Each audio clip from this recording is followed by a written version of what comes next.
जय हिंद दोस्तों। मैं Suman Patel lead mathematics YouTube channel पर आपका स्वागत करता हूं। आज जो है इस वीडियो में हम लोग जानेंगे भारत से बाहर क्रांतिकारी गतिविधियां। भारत से बाहर क्रांतिकारी गतिविधियां को देखेंगे और इससे इम्पोर्टेंट जितना भी क्वेश्चन आज तक पूछा हुआ है सारे को हम डिस्कस इसी वीडियो में कर लेंगे। ठीक है, तो चलिए देखते हैं। और यह आपका मॉडर्न हिस्ट्री का 15वां वीडियो होगा। इसके पहले 14 वीडियो पूरा कंप्लीट दे चुके हैं। प्लेलिस्ट में सारे वीडियो सेव है, आप वहां से जाके देख सकते हैं। ठीक है, तो चलिए चलते हैं, देखते हैं। पहले इससे इंपॉर्टेंट फैक्ट जितने हैं सारे को डिस्कस करते हैं। देखिए, कह रहा है कि फरवरी 1905 में लंदन में श्यामजी कृष्ण वर्मा, क्या है, श्यामजी कृष्ण वर्मा ने भारत के लिए स्वशासन की प्राप्ति के उद्देश्य से इंडियन होम रूल सोसाइटी की स्थापना की।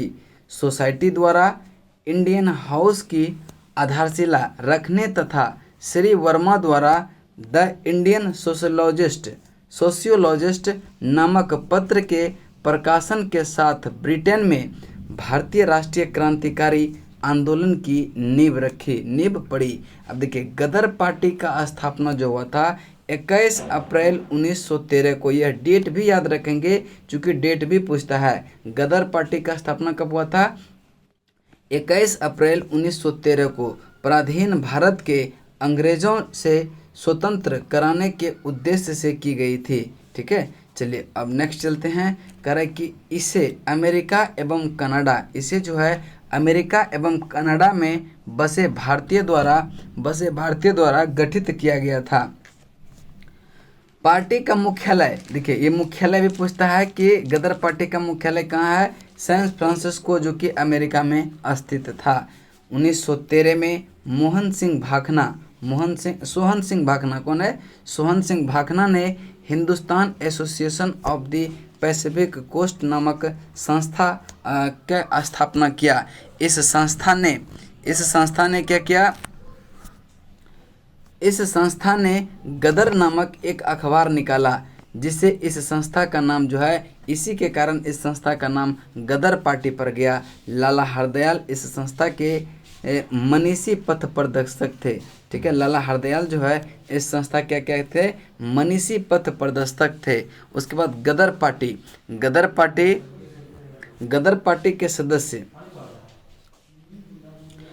पार्टी के सदस्य में रामचंद्र बरकतुल्ला, रास बिहारी बोस, राजा महेंद्र प्रताप, अब्दुल रहमान, मैडम भीकामाजी कामा, भाई परमानंद, करतार सिंह सरावा तथा पंडित काशीराम प्रमुख थे।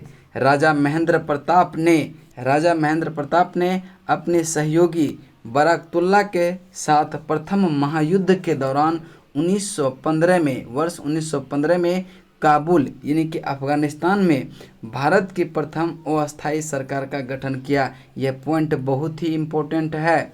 ठीक है, कि 1915 में काबुल यानी अफगानिस्तान में भारत की प्रथम अस्थायी सरकार का गठन हुआ था। उसके बाद अगला पॉइंट है कि इसमें राजा महेंद्र प्रताप स्वयं राष्ट्रपति था। राजा महेंद्र प्रताप, ये भी पूछता है कि इसमें जो है राष्ट्रपति कौन था? तो स्वयं महेंद्र प्रताप राष्ट्रपति था तथा बरकतुल्ला प्रधानमंत्री था। बरकतुल्ला कौन था? प्रधानमंत्री। मैडम कामा का जन्म जो हुआ था वह 24 सितंबर 1861 को हुआ था। 24 सितंबर 1861 को। उसके माता पिता पारसी थे। सोराबजी प्रेम जी पटेल उसके पिता थे। उनका विवाह जो है रुस्तम के आर कामा से हुआ था। ठीक है, मैडम कामा का विवाह किससे हुआ था? तो विवाह हुआ था रुस्तम के आर कामा से, जो वकील और सामाजिक कार्यकर्ता थे। जो क्या थे? वकील भी थे और सामाजिक कार्यकर्ता भी थे। मैडम कामा ने राष्ट्रीय आंदोलन के महान अग्रणी भारतीय नेता दादा भाई नौरोजी के निजी सचिव के रूप में भी सेवा की। फिर भीकामाजी रुस्तम कामा क्रांतिकारी राष्ट्रवाद के समर्थक थे। उन्होंने यूरोप एवं अमेरिका से क्रांति का संचालन किया। वर्ष 1907 में इन्होंने स्टुटगार्ट जर्मनी की अंतर्राष्ट्रीय सामाजिक कांग्रेस में भाग लिया। जहां इन्होंने प्रथम भारतीय झंडे को फहराया। जहां इन्होंने क्या किया था, प्रथम भारतीय झंडे को फहराया, जिसकी डिजाइन इन्होंने स्वयं बीडी सावरकर एवं श्यामजी कृष्ण वर्मा के साथ मिलकर संयुक्त रूप से तैयार किया था।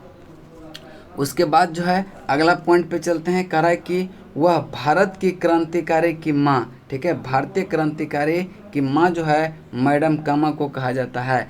इंग्लैंड में अंग्रेज अधिकारी की हत्या के आरोप में मदन लाल ढींगरा, कौन है, मदन लाल ढींगरा तथा उधम सिंह को फांसी की सज़ा मिली थी।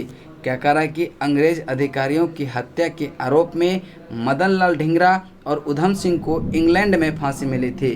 ध्यातव्य है कि मदन लाल ढींगरा ने 1 जुलाई 1909 को लंदन में भारतीय राष्ट्रीय संघ की बैठक में भारत राज्य सचिव के सलाहकार करजन वायली तथा डॉक्टर कवास लक्काका को गोलियों से भून दिया। फलतः उन्हें फांसी की सज़ा दी गई। फलतः उनको क्या किया गया, फांसी की सज़ा दिया गया। उसके बाद उधम सिंह ने जालियांवाला बाग में हत्या के आरोप में हत्या के अप्रत्यक्ष रूप से जिम्मेदार तत्कालिक जो पंजाब का लेफ्टिनेंट गवर्नर जनरल जो था वो उसका नाम था माइकल ओ डायर, ठीक है, माइकल ओ डायर, लंदन में मार्च 1940 में हत्या कर दी। कामागाटू मारू, देखिए ये बहुत इंपॉर्टेंट है कि कामागाटा मारू हांगकांग से कनाडा की यात्रा पर निकला एक जलपोत था, जिसे जो है प्रथम विश्व युद्ध के दौरान भारत के गुरदीत सिंह, कौन है, गुरदीत सिंह ने किराए पर लेकर उसे पर जो है 376 यात्रियों को बैठाकर कनाडा बंदरगाह वैंकूवर, ठीक है, कनाडा वैंकूवर में बंदरगाह है, कनाडा में एक वैंकूवर नामक बंदरगाह है की ओर जो है प्रस्थान किया। उसके बाद देखिए क्या हुआ कि तट पर पहुंचने के बाद कनाडाई पुलिस ने भारतीय यात्रियों की घेराबंदी कर उन्हें देश में प्रवेश से रोक दिया। यात्रियों के अधिकार की लड़ाई लड़ने हेतु हुसैन रहीम, बलवंत सिंह तथा सोहन लाल पाठक की अगुवाई में शोर कमेटी, जो तटीय कमेटी से नाम से जाना जाता था, का गठन किया, ठीक है। यात्रियों के अधिकार की लड़ाई लड़ते हुए हुसैन रहीम और बलवंत सिंह तथा सोहन लाल पाठक की अगुवाई में जो है एक कमेटी का गठन हुआ जिसका नाम है शोर कमेटी, और इसी को कहते हैं तटीय कमेटी का गठन हुआ। अमेरिका में रह रहे भारतीयों भगवान सिंह, बरकतुल्लाह, रामचंद्र और सोहन सिंह ने भी यात्रियों के समर्थन में आंदोलन चलाया। उसके बाद है कामागाटा मारू जहाज के बजबज यानी कलकत्ता पे, ठीक है, बजबज नामक बंदरगाह पर पहुंचने पर क्रुद्ध यात्रियों और पुलिस में क्या हुआ था, संघर्ष हुआ, जिसमें जो है 18 यात्री मारे गए तथा 202 यात्रियों को जेल में डाल दिया गया। रास बिहारी बोस उस समय जापान में रह रहे थे, भारतीय अप्रवासी थे। 28 से 30 मार्च 1942 के दौरान राजनीतिक समस्या पर विचार विमर्श हेतु इन्होंने टोक्यो में भारतीयों का एक सम्मेलन आयोजित किया। 14 जून से 23 जून 1942 के बैंकॉक सम्मेलन में इसको विधिवत रूप से प्रदान किया गया। सुभाष चंद्र बोस को निमंत्रित किया गया। इसी सम्मेलन में रास बिहारी बोस ने इंडियन इंडिपेंडेंट लीग की स्थापना किया, ठीक है। चलिए इसके बाद चलते हैं। देखिए यहाँ तक जो है आपका जितना भी इम्पोर्टेंट फैक्ट्स था सारे को हम कंप्लीट कर लिए। अब जो है इससे रिलेटेड जितने भी क्वेश्चन है सारे को हम डिस्कस करेंगे, ठीक है। लगभग 30+ प्रश्न है, इस पर डिस्कस करेंगे। कह रहे कि लंदन में इंडियन होम रूल सोसाइटी को प्रारंभ किया था किसने? यह श्यामजी कृष्ण वर्मा ने किया था। कब किया था? फरवरी 1905 में। चलिए आगे चलते हैं। कह रहा है कि फरवरी 1905 में लंदन में श्यामजी कृष्ण वर्मा ने इंडियन होम रूल सोसाइटी की स्थापना की। इन्होंने ही इंडिया हाउस की स्थापना किया। यहाँ से एक समाचार पत्र द इंडियन सोशलियोजिस्ट, ठीक है, सोशलियोजिस्ट का प्रकाशन भी प्रारंभ किया गया। लंदन में सरकार तंत्र के विशेष सक्रिय होने के कारण श्याम जी वहाँ से पेरिस और अंततः जेनेवा चले गए। कहाँ चल गए? जेनेवा। नेक्स्ट प्रश्न है प्रश्न नंबर 2, कहता है कि श्याम जी कृष्ण वर्मा ने इंडियन होम रूल सोसाइटी की स्थापना जो किया था वह कहाँ किया था? तो वह लंदन में किया था। उसके बाद नेक्स्ट पॉइंट है कि इंडियन होम रूल सोसाइटी की स्थापना कब हुआ था? तो फरवरी 1905 में। उसके बाद है लंदन में इंडिया हाउस की स्थापना की थी। लंदन में इंडिया हाउस की स्थापना श्याम जी कृष्ण वर्मा ने किया था। नेक्स्ट है कि लंदन में इंडिया हाउस के संस्थापक कौन थे? ये थे श्याम जी कृष्ण वर्मा थे। चलिए इसके बाद आगे प्रश्न देखते हैं। 6ठा नंबर प्रश्न है, कह रहा है कि वह कौन था जिसने गदर पार्टी को स्थापित किया? वह कौन था जिसने गदर पार्टी को स्थापित किया? तो वह लाला हरदयाल था। लाला हरदयाल, ऑप्शन ए आपका राइट आंसर होगा। देखते हैं इसकी व्याख्या। कह रहा है कि वर्ष 1913 में सोहन सिंह भाखना ने Hindustan Association of the Pacific Coast नामक संस्था की स्थापना किया। इस संस्था ने गदर नामक एक अखबार निकाला जिससे इस संस्था का नाम गदर पार्टी पड़ गया। लाला हरदयाल इस संस्था के मनीषी पथ प्रदर्शक थे। चूँकि विकल्प में सोहन सिंह भाखना नहीं दिया है इसलिए विकल्प ए सही उत्तर होगा। ठीक है। अब देखिए नेक्स्ट है कि लाला कहता है किसने गदर पार्टी का गठन किया था? तो इसका राइट आंसर होगा लाला हरदयाल। अगर ऑप्शन में सोहन सिंह भाखना रहे तो सोहन सिंह भाखना ही मारना है। ठीक है। चलते हैं अगला प्रश्न। कह रहा है कि गदर पार्टी की स्थापना हुआ था किस वर्ष? तो यह हुआ था 1913 में। 1913 में। आगे चलते हैं प्रश्न नंबर आपका 9 नंबर प्रश्न है, कहता है कि गदर पार्टी का नेता कौन था? तो गदर पार्टी का नेता लाला हरदयाल था। लाला हरदयाल था। नेक्स्ट प्रश्न है 10 नंबर, कहता है कि निम्नलिखित में कौन गदर पार्टी का पहला सभापति है? तो गदर पार्टी का पहला सभापति सोहन सिंह भाखना है। सोहन सिंह भाखना है। अब देखते हैं इसकी व्याख्या। कह रहा है कि गदर पार्टी पराधीन भारत को अंग्रेज से स्वतंत्र कराने के उद्देश्य से बना एक संगठन था। इसे अमेरिका और कनाडा के भारतीयों ने 1913 में बनाया। यह पार्टी हिंदुस्तानी गदर नामक पत्र भी निकालते थे जो उर्दू, गुजराती एवं पंजाबी में प्रकाशित होता था। गदर पार्टी के संस्थापक अध्यक्ष सरदार सोहन सिंह भाखना था। कौन था? सरदार सोहन सिंह भाखना थे। चलते हैं अगला प्रश्न। प्रश्न नंबर आपका नेक्स्ट है 11 नंबर, कहता है कि गदर आंदोलन की स्थापना की थी। गदर आंदोलन की स्थापना जो था, यहाँ देखिए सोहन सिंह भाखना है तो सोहन सिंह भाखना ही देंगे। ठीक है। अगर ऑप्शन में लाला हरदयाल और सोहन सिंह भाखना दोनों हो तो देना है गदर सोहन सिंह भाखना। ठीक है। चलिए नेक्स्ट चलते हैं कि प्रथम विश्व युद्ध के दौरान सक्रिय होने वाले गदर क्रांतिकारियों का आधार स्थल जो था वह पश्चिमी अमेरिका था। कहाँ था? पश्चिमी अमेरिका था। अब चलिए इसकी व्याख्या देख लेते हैं। कहता है कि प्रथम विश्व युद्ध के दौरान सक्रिय होने वाले गदर क्रांतिकारियों का आधार स्थल उत्तरी अमेरिका का मुख्य देश जो कि संयुक्त राष्ट्र अमेरिका का सैन फ्रांसिस्को नगर बना।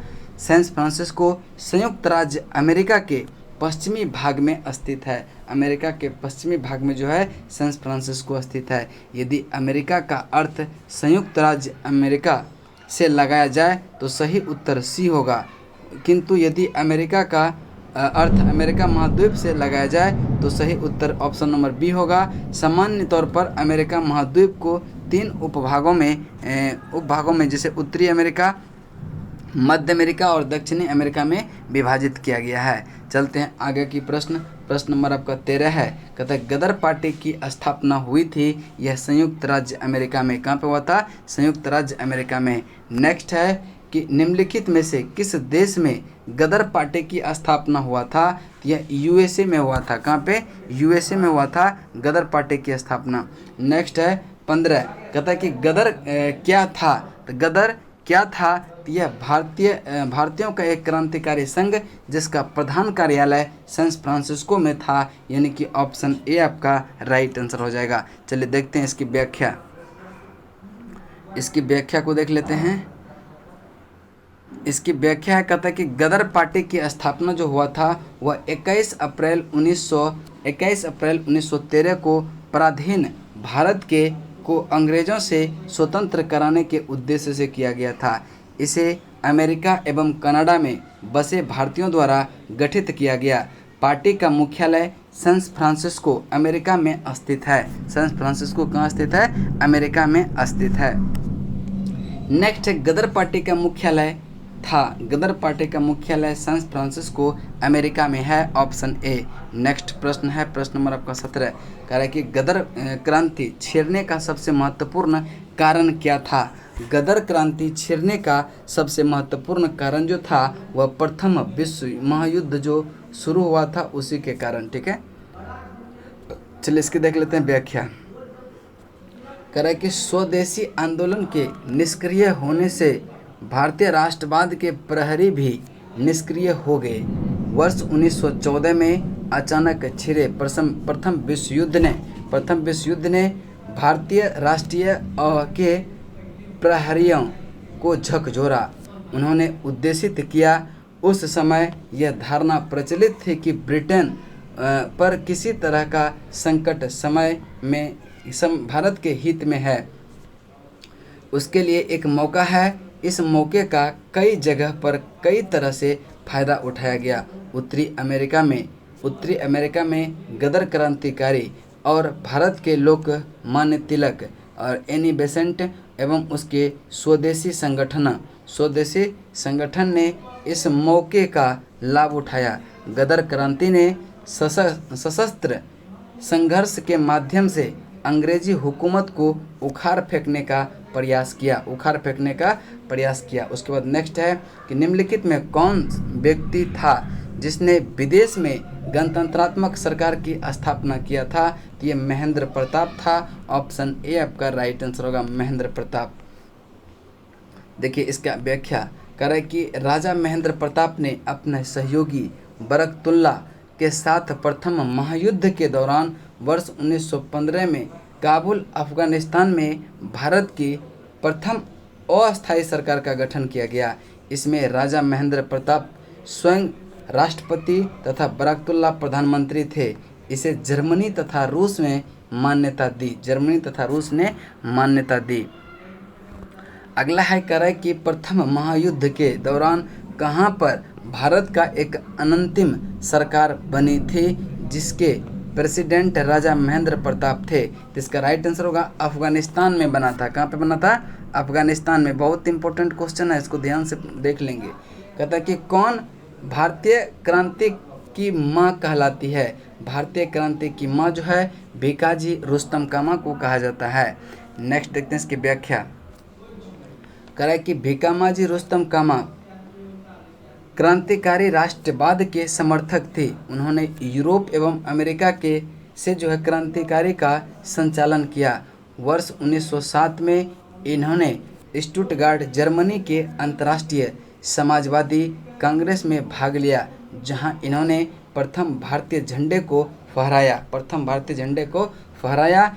इसी सम्मेलन में इन्होंने अपनी पूरी शक्ति के साथ स्वतंत्रता के लिए संघर्ष करने के संकल्प के उद्घोषणा की। ये 30 वर्षों तक पेरिस में भारत के स्वतंत्रता के लिए काम करती रही और 1936 में 75 वर्ष की अवस्था में बम्बई लौटकर आई और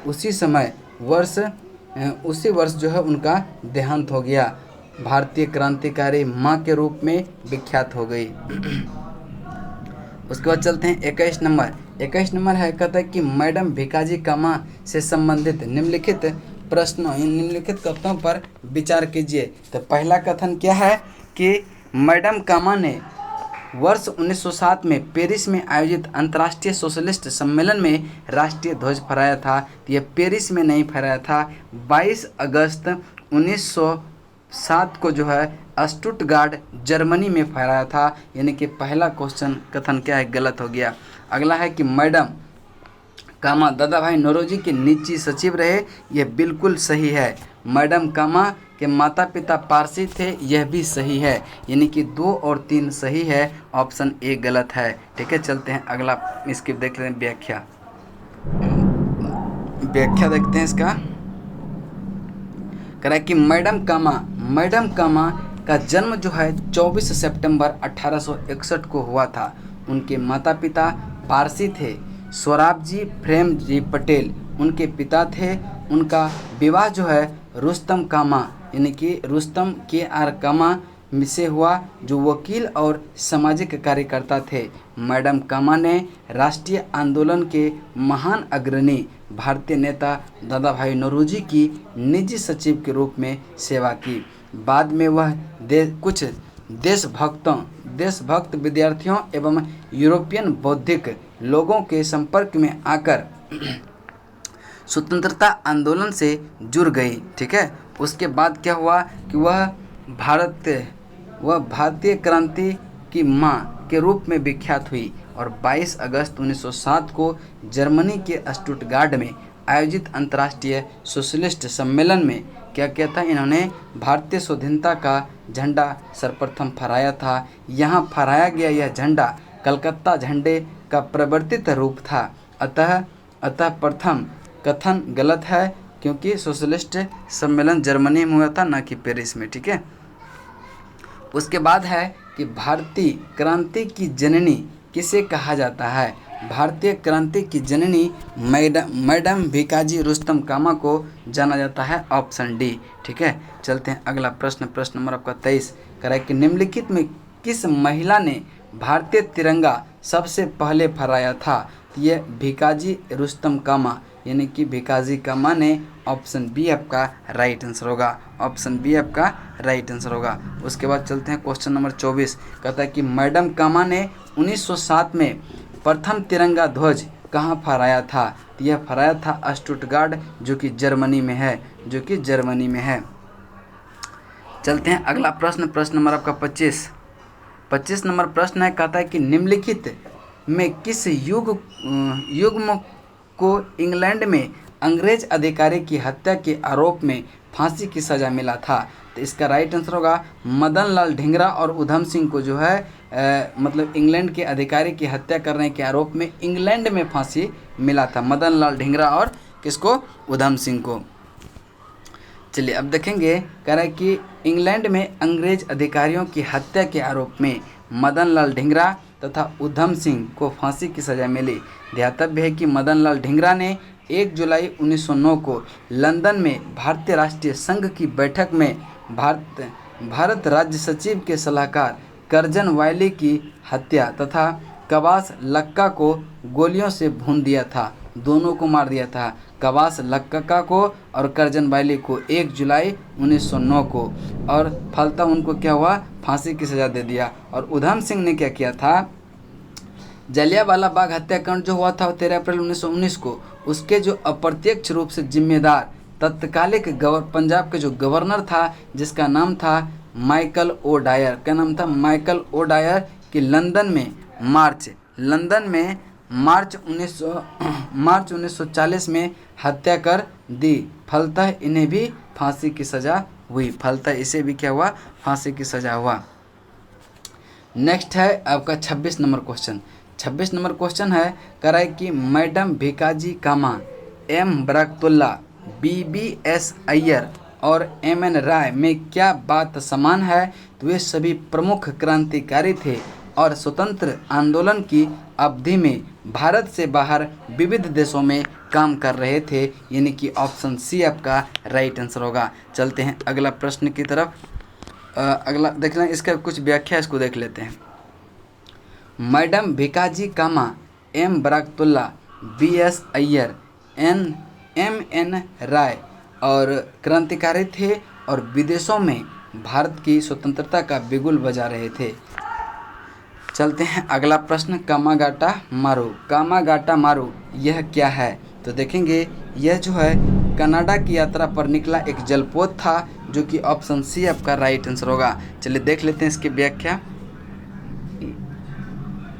देखिए, कामागाटा मारू कनाडा की यात्रा पर निकला एक जलपोत था, जिसे प्रथम विश्व युद्ध के दौरान भारत के गुरदीप सिंह ने किराए पर लेकर उस पर 376 यात्रियों को बैठाकर कनाडा के बंदरगाह वैंकूवर की ओर प्रस्थान किया था।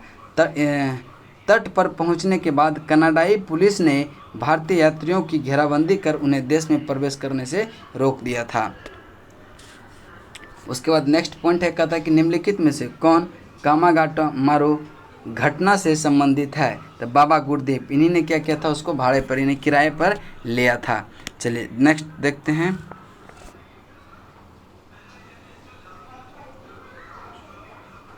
चलिए उसके बाद है कामागाटा मारू प्रसिद्ध है।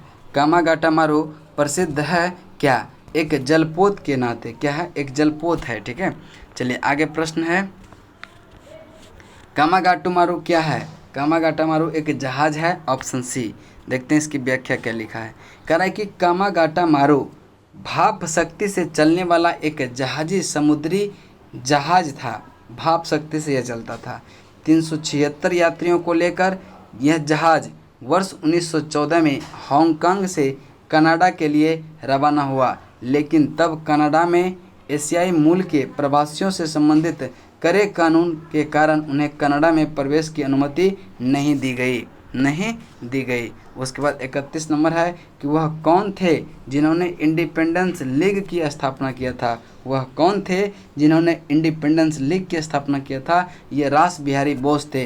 रास बिहारी बोस थे। आपका right answer option number C हो जाएगा। चलिए देख लेते हैं इसकी व्याख्या क्या है।